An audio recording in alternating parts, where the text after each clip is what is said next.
जय हिंद साथियों, स्वागत है आपके अपने YouTube चैनल स्टूडेंट्स एकेडमी में। आज हम लेकर के आए हैं आपके लिए क्लास 9th का चैप्टर नंबर 10 जिसका नाम है हेरोन्स फॉर्मूला। आइए स्टार्ट करते हैं। हेरोन्स फॉर्मूला देखिए, इसके अंदर करना है कि आपको सिर्फ और सिर्फ अलग अलग प्रकार के ट्राइंगल्स का एरिया फाइंड आउट करना है। और एरिया को फाइंड आउट करने के लिए कभी कभी आपको पैरामीटर्स भी निकलवा लेता है, क्योंकि जैसे ट्रायंगल होते हैं, ट्रायंगल कितने प्रकार के होते हैं। देखो, सबसे पहले ये है एक ट्रायंगल, ठीक है। जिस ट्रायंगल के अंदर कैसा एंगल बन रहा हो, एक 90 डिग्री का एंगल बनना हो, उसको हम क्या बोल देते हैं, राइट ट्रायंगल बोल देते हैं। तो सारे के सारे साइड्स का सम जो होता है, यानी कि इसकी एच बी और ये क्या होता है, ये हाइपोटेनस होता है, ठीक है। तो the sum of all sides of a triangle is called perimeter. देखो, सबसे पहले क्या कहूंगा, यहाँ पर एरिया ऑफ अ ट्रायंगल दे रखा है, ठीक है, राइट ट्रायंगल। अगर बात हो पेरीमीटर की, पेरीमीटर तो तीनों साइड्स को जोड़ दो, ठीक है, यानी कि sum of all sides of triangle, ठीक है। ट्रायंगल्स की तीनों साइड्स को ऐड कर दो बस। आगे देखो, इसका एरिया क्या होता है, तुमने सुना होगा 1/2 L इंटू बी, सुना है ये फॉर्मूला, यानी कि 1/2 L मतलब कि ये H और B मतलब कि B, ठीक है। यानी कि 1/2 बेस इंटू हाइट, ये होता है हमारा एरिया ऑफ राइट ट्रायंगल। आगे बढ़ते हैं, ये हमारा इक्विलेटरल ट्रायंगल, इसमें तीन की तीनों साइड्स कैसी हैं, आपस में इक्वल है। तो the area of equilateral triangle का एक फॉर्मूला होता है √3/4 A², ठीक है। क्या है, इधर रखा है √3/4 A²। ए जो है यहाँ पर वो है हमारी साइड्स, तो जो भी लेंथ इधर रखी होगी साइड की, वही हमको एक जगह रखना है, ठीक है। आगे बढ़ते हैं। दो प्रकार के ट्रायंगल का एरिया निकालना सीख लिया है। सबसे पहला एक तो राइट ट्रायंगल और दूसरा इक्विलेटरल ट्रायंगल। आगे बढ़ते हैं, अब क्या आता है हमारा स्केलेन ट्रायंगल। स्केलेन ट्रायंगल मतलब क्या होता है, स्केलेन ट्रायंगल का मतलब होता है भाई ऐसा ट्रायंगल जिसके अंदर एक भी साइड्स इक्वल हो ही ना, ठीक है।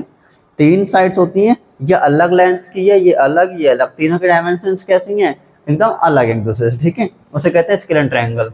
तो इसके अंदर एक साइड ए होती है, एक बी और एक सी, उनके तीनों का लेंथ उनकी जो डायमेंशन है वो कैसी है, अलग अलग है। तो यहाँ पे पेरीमीटर फाइंड कर रखा है सबसे पहले, perimeter of a scalene triangle, यानी कि विषमबाहु त्रिभुज का परिमाप A + B + C, तीन की तीनों साइड्स को जोड़ दो, हमारा पेरीमीटर यानी कि परिमाप आ जाता है, ठीक है।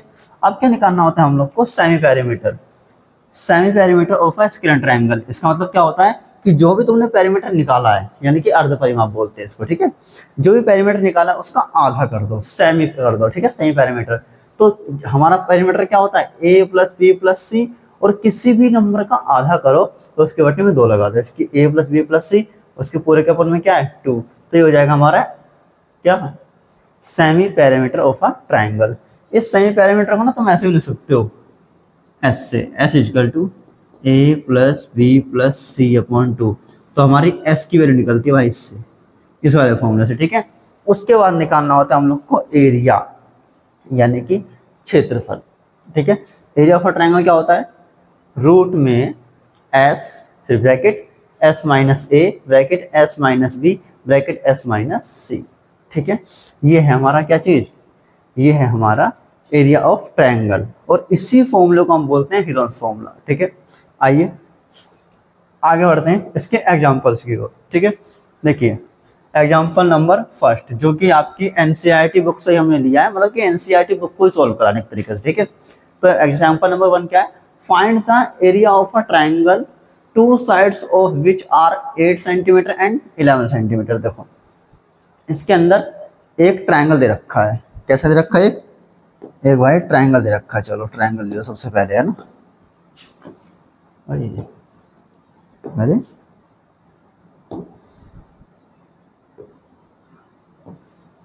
अरे यार आजा,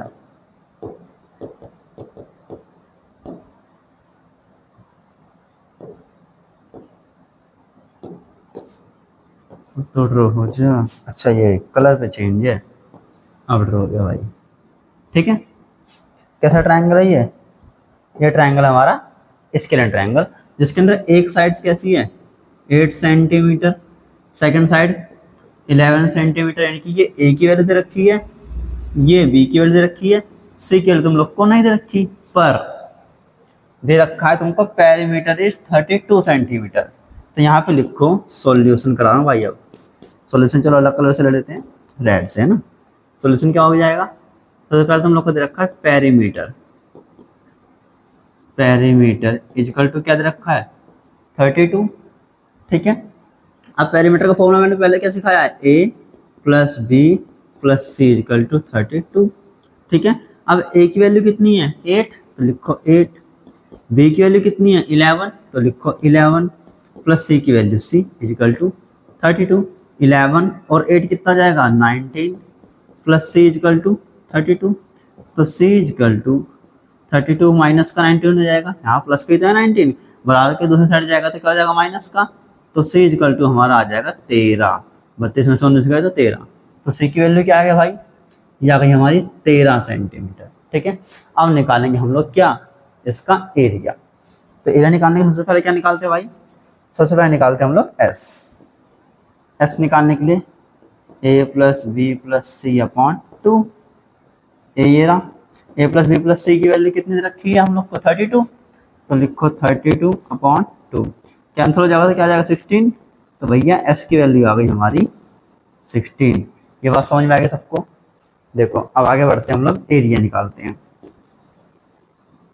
एरिया ऑफ ट्रायंगल, ठीक है। क्या होता है, आई मैंने बताया था एस से, रूट में पहले एस, फिर एस माइनस ए, फिर एस माइनस बी, फिर एस माइनस सी, इतनी बात समझ में आई। अब एस की वैल्यू चेक करो, हमने क्या निकाली है, ये निकाली है 16, ठीक है। तो एस की वैल्यू लिखोगे तुम रूट में 16, फिर 16 माइनस ए की वैल्यू 8, फिर 16 माइनस बी की वैल्यू 11, फिर से 16 माइनस सी की वैल्यू 13, ठीक है। तो ये रूट में 16 का 16 रहेगा, 16 में से 8 गया तो 8, 16 में से 11 गया तो 5, 16 में से 13 गया तो 3। आ रही समझ में बात। आगे देखो, ये 16 किसका स्क्वायर होता है, 4 चौक 16, 8 को तुम लिखोगे भाई तो ये हो जाएगा 2 दूनी 4 दूनी 8, जो 5 है वो 5 सेम, जो 3 है वो भी 3 भी सेम, ठीक है। कुछ नहीं किया मैंने, हर एक नंबर्स को ना तोड़ लिया है, कह सकता हूँ मैंने एलसीएम कर दिया है, ठीक है।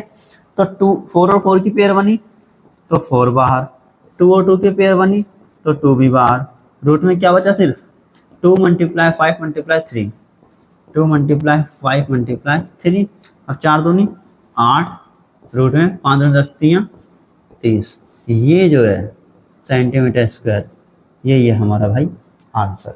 आगे बात समझ में, कुछ नहीं कहते इसके अंदर। सबसे पहले क्या किया हम लोगों ने, पेरीमीटर रखा था, थर्ड साइड निकाल दी, फिर एस निकाला, उसके बाद एरिया निकाला, ठीक है। आइए आगे बढ़ते हैं नेक्स्ट क्वेश्चन की ओर। इस क्वेश्चन को ध्यान से पढ़ो। बोल रखा है इसने, ए ट्रायंगुलर पार्क ABC हैज, क्या है, एक ट्रायंगुलर पार्क है, एक ए, एक बी, एक सी, जिसकी साइड्स दे रखी है ना ABC। साइड्स 120, पहला है 120 मीटर, दूसरा 80 मीटर, तीसरा 50 मीटर, ठीक है भाई। तो ये मैंने मान लिया ए, ये मान लिया बी, ये मान लिया मैंने सी। बात समझ में आई। आइए आगे बढ़ो।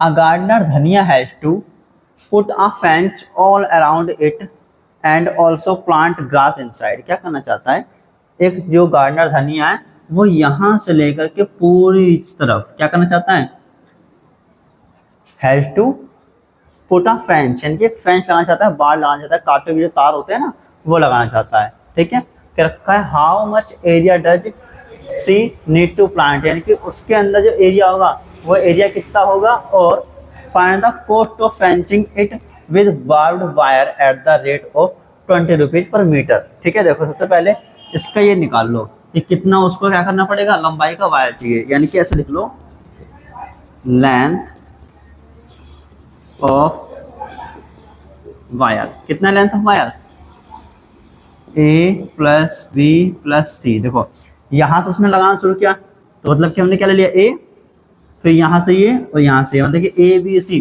तीनों का प्लस करूंगा तो लेंथ ऑफ वायर आ जाएगी ना मेरी, तो वही लिखा है मैंने, ए प्लस बी प्लस सी। ए कितना है 120, बी कितना है 80, सी कितना है 50। अगर मैं सबको प्लस करूंगा तो 250 मीटर आ गया मेरा, ठीक है। ये मेरे आए क्या आया, एक तरीके से पैरामीटर आ गया, ठीक है बाबू, पैरामीटर निकल गया है। अब उसने हम लोग को क्या दे रखा है, यहाँ रेट दे रखा है 20 रुपीज़, यानी कि रेट कितना दे दिया उसने, रेट दे दिया 20 रुपीज़ पर मीटर, ठीक है। अब देखो इसके अंदर एक चीज़ और बोल रखा होगा उसने, यहाँ पर 3 मीटर स्पेस, यानी कि 3 मीटर का स्पेस छोड़ना है उसको। यहाँ मान लो दरवाजा है खेत के अंदर आने जाने के लिए, वो कितना मीटर है 3 मीटर, तो इसके अंदर से 3 मीटर भाई तुमको घटाना पड़ेगा, ठीक है। -3 मीटर, -3 तो कितना हो जाएगा ये 247 मीटर। तो ये है एक्चुअल लेंथ ऑफ वायर, ठीक है। अब क्या करना है, मेरे को कॉस्ट निकालना है, तो फॉर्मूला क्या होता है, फॉर्मूला होता है भाई total cost equal to perimeter into में रेट, ठीक है। पेरीमीटर की वैल्यू कितनी दे रखी है 247, रेट की वैल्यू क्या है 20, तो कुछ नहीं करना, आपस में बस मल्टीप्लाई कर दो, 2 4 जा 16, मतलब 2 7 जा 14, 1 कैरी, 2 8 जा 2 4 जा 8 और 1 9, 2 2 जा 4, तो भाई 4940 रुपये जो होंगे वो लगेगा फेंसिंग के लिए, ठीक है, यानी कि कांटे वाले तार लगाने के लिए। अब एरिया निकाल लेते हैं, चलो एरिया के लिए सबसे पहले क्या निकालते हैं, S equal to A plus B plus C upon 2, S का एस, ए कितना देखो 120 तो लिखो 120, बी कितना है 80 लिखो 80, सी कितना है 50 अपॉन में 2, एस इक्वल टू सबको प्लस करो तो 250 बटे में 2 कैंसल आउट तो 125, तो भाई एस की वैल्यू आ गई 125, बात समझ में आ गई। अब निकालना है एरिया, देखो जरा क्या निकालना है एरिया, तो एरिया का फॉर्मूला क्या होता है, रूट में एस, एस माइनस ए, एस माइनस बी और एस माइनस सी, ये होता है बस। अब यहाँ पे क्या करना है, वैल्यू को पुट करना है, वैल्यू क्या करना है, पुट करना है, तो एस की वैल्यू क्या है 125, फिर एस की वैल्यू 125, ए की वैल्यू देखो 120, एस की वैल्यू 125, बी की वैल्यू 80, फिर एस की वैल्यू 125, सी की वैल्यू 50, बात समझ में आ गई। करना क्या है हम लोग को, जो भी नंबर्स माइनस हो रहे हैं उनको माइनस कर दो, 120 का तो 120, ये दोनों माइनस हो जाएंगे, कितना बचेगा 5, ये माइनस हो जाएंगे, कितना बचेगा देखो 5 में से 0 गया तो 5, 12 में से 8 गया तो 4 यानी कि 45, फिर 5 में से 0 गया तो 5, 12 में से 5 गया तो 7, इतनी बात समझ में आई। देखो अब यहाँ पे क्या करेंगे हम लोग, इसको ले सकता हूँ 25 पंजे 125, इसको मैंने सिर्फ लिखा, ठीक है 5 का 5, इसको लिख सकता हूँ 3 3 9, 9 पंजे 45, ठीक है। 75 क्या लिखूंगा 25 3 75, है ना, एक पेयर ये बना, एक ये सेम, एक पूरा ये है, एक ये है, ठीक है। देखो 1 2 3 4, ऊपर में कितने थे 1 2 3 4, सारे नंबर्स मैच हो गए। अब ध्यान से समझो, यहाँ पर आप लोग को दिख रहा होगा 25 और 25 पेयर बन गए, तो इसको बाबू लिख लो 20, लिख लो 25 मल्टीप्लाई, फिर ये 5 5 के पेयर तो दिख रहे हैं तो लिख लो 5 मल्टीप्लाई, 3 3 के पेयर दिख रहे हैं तो लिख लो 3। अब यहाँ पर ये वाला 5 और ये वाला 3 रह गया, तो इसको लिखो रूट में 5 मल्टीप्लाई बाय 3, ठीक है।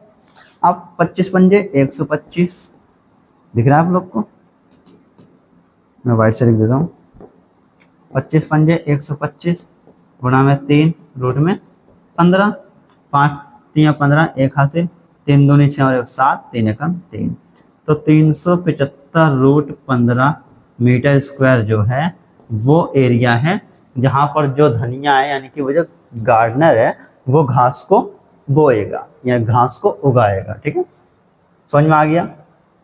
आइए आगे चलते हैं नेक्स्ट क्वेश्चन की ओर। इसके अंदर बोल रखा है the sides of a triangular plot are in the ratio of, देखो इस चीज को ध्यान रखना है।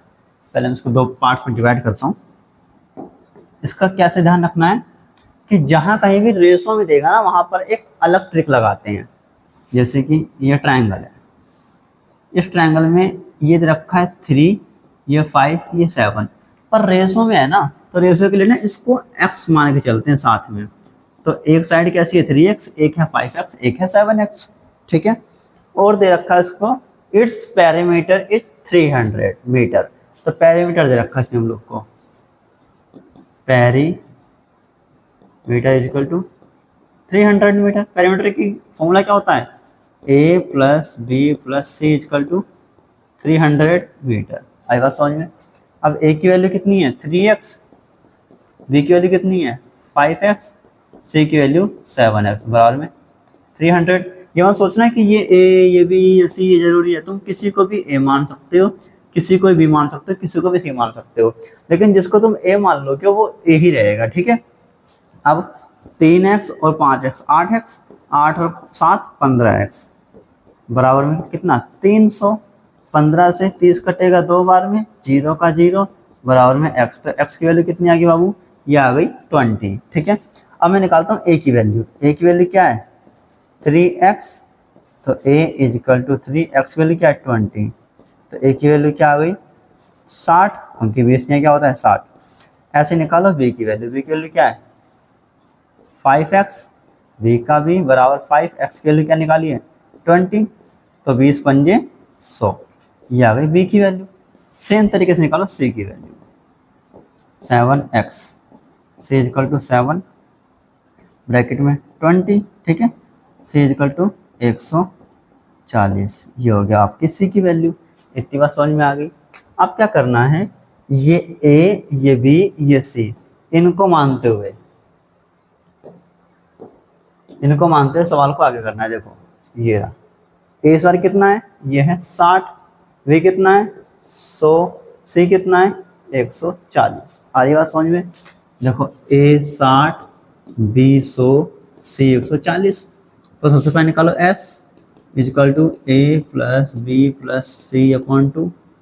s इजकल टू a की वैल्यू कितनी है 60, यहाँ पे देखो तुमको पूरा दे भी रखा है, a plus B plus C की वैल्यू कितनी दे रखी है 300 ना, तो मैं डायरेक्ट यहाँ पे क्या रख सकता हूँ 300 बटे में 2 से 300 मतलब आधा करोगे तो कितना बचेगा 150 ही तो बचेगा भाई। तो s की वैल्यू क्या आ गई 150 मीटर। अब निकालो एरिया। एरिया का फॉर्मूला तुम सब जानते हो भाई, s ब्रैकेट में s minus a, s minus b, s minus c. आगे बात समझ में। अब s की वैल्यू तुमने क्या निकाली जल्दी से देखो 150, यहाँ पर ही 150, a की वैल्यू क्या निकाली है 60, फिर s की वैल्यू 150, b की वैल्यू क्या निकाली है 100, फिर s की वैल्यू 150 और c की वैल्यू 140। आई बात समझ में, ठीक है। अब आगे देखो 150 का तो 150 लिखो, 150 में से 60 गया तो 90, 150 में से 100 गया तो 50, 150 में से 140 गया तो 10। बात समझ में आई इतनी, ठीक है। देखो अब आगे क्या करना है, इसके अंदर कॉमन लेना है, बड़ी आसानी से ले लो कॉमन। 15 है तो 3 पंजे 15, 3 पंजे 15 और 0 का मतलब कि 10। समझ में आया। देखो 3 पंजे 15 धाम 150, ऐसे इसको करो 90 को, जैसे कि 3 तिया 9 और बटा 0 का 10, जैसे 3 तिया 9 धाम 90। ऐसे 5 को करो, 5 धाम 50 और जो 10 है वो 10 सेम रह गया, ठीक है। अब पेयर देखो, ये 3 3 के पेयर बने ले लिया बाहर, 10 10 के पेयर बने ले लिया बाहर, इस वाले 10 और इस वाले 10 के पेयर बने इसको भी बाहर, इस वाले 5 और इस वाले 5 के पेयर बने तो ये भी आया बाहर। पर रूट में क्या होता है सिर्फ ये वाला 3, तो इसको रखना पड़ेगा 3 को, ठीक है। अब देखो